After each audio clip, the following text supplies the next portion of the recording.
High everyone welcome back to my channel food philosophy with Nisha. तो आज के आबार चले एसेছি তোমাদের সাথে একটা নতুন ভিডিও শেয়ার করার জন্য। আমি বাড়িতেই বানিয়েছিলাম ডাল মাখানি, তো সেটাই ভাবলাম তোমাদের সাথে একটু শেয়ার করে দিই।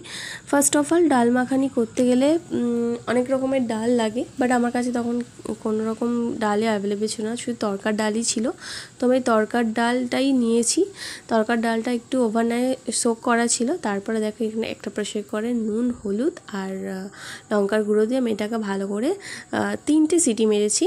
3টে কি 2টো সিটি মারলে হয়ে যায়, এটাতে আমি 2টোই সিটি মেরেছিলাম। তারপর দেখো 2টো সিটি মারার পর এটা অ্যাকচুয়ালি খুব গললে চলবে না, কিছুটা গললে হবে, সেই জন্য 2টো হুইসেলে হয়ে যায়। বাট 3টে হুইসেলে যদি তোমরা কম সিদ্ধ মানে কম ভিজিয়ে রাখো তাহলে 3টে সিটি লাগে। তো দেখো এখানে প্রথমেই আমি কড়াইতে সর্ষের তেল দিয়ে 2টো তেজপাতা, 2টো শুকনো লঙ্কা আর একটু জিরে ফোড়ন দিয়েছি। তারপরে কুচনো পেঁয়াজ দিয়েছি, কুচনো কাঁচা লঙ্কা, তারপর নুন দিয়েছি। তারপরে দেখো এটা একটু গোল্ডেন ব্রাউনের করে ভেজে নিতে হবে। তারপর আমি হলুদ গুঁড়ো, লঙ্কার গুঁড়ো, জিরের গুঁড়ো এগুলো সব দিলাম। আর ডাল মাখানিতে না কাশ্মীরি রেড চিলি পাউডারটা একটু বেশি যায়, তো আমি সেটাও এখানে দিয়েছি বেশি করে। কাশ্মীরি রেড চিলি পাউডারটা এটা একটু বেশি পরিমাণে চাই, তবেই অ্যাকচুয়ালি এর কালারটা আসে। রেস্টুরেন্ট হোটেলে এগুলোতে বেশিরভাগই ফুড কালার বা যে কোনো আর্টিফিশিয়াল কালার দিয়ে এটাকে কালার করা হয়, বাট ঘরে তো আমরা আর এগুলো দেবো না। ঘরে কাশ্মীরি রেড চিলি পাউডার দিয়েও খুব সুন্দর দেখতে হয়। তো দেখো এখানে আমি তারপর টমেটো পিউরি দিয়েছি। এখানে আমি 3টে টমেটো পিউরি করেছিলাম, তো 3টে টমেটো আমি দিয়ে দিয়েছি। তো এবারে দেখো যে ডালটা আমি সিদ্ধ করেছি দেখতে পাচ্ছ, খুব সিদ্ধও হয়নি আর খুব শক্তও নেই, এরকম দিয়েছি। যে স্টকটা থাকবে না ডালে, সেই স্টক সমেত তোমাকে ডালটা দিতে হবে। তার জন্য জলটা খুব বেশি নয় বা জলটা খুব কমও দিলে চলবে না।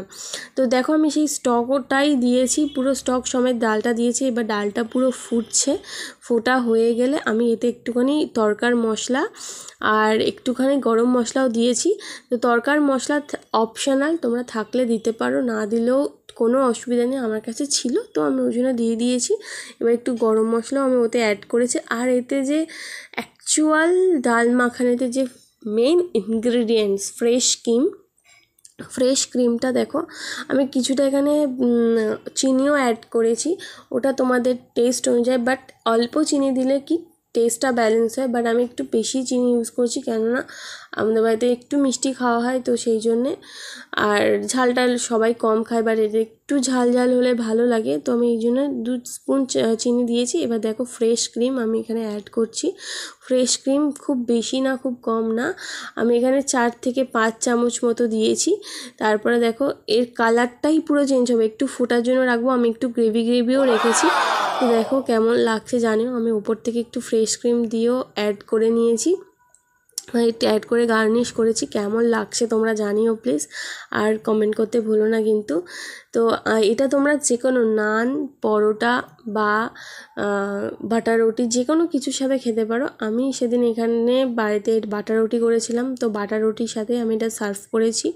বাটার রুটির সাথে ওইটা দারুণ লেগেছে। নান বা পরোটার সাথে তো আরও মারাত্মক লাগবে। দেখো বাটার রুটিটা আর রুটি কতটা সফট হয়েছে দেখো। তো এটার সাথেই আমি সার্ভ করেছিলাম।